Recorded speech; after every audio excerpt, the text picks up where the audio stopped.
Breakup হয়েছে, no tension, লাগা অন্য বেডির মধ্যে। যখন তোমার সাথে রিলেশন করতাম তখন মাসে 2 থেকে 3 বার তোমাকে দেখতে আসতো, আর এখন একবারও আসে না। কিছু মানুষ রাত জাগার পিছনে কোনো না কোনো কারণ লুকিয়ে থাকে যা তাদের ঘুমাতে দেয় না।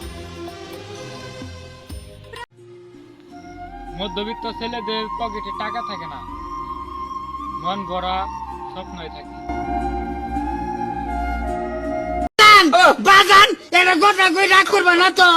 কয় হাজারে 1000, 1000 কি কাস্টম পোলা 5000 1000 আমার বাজান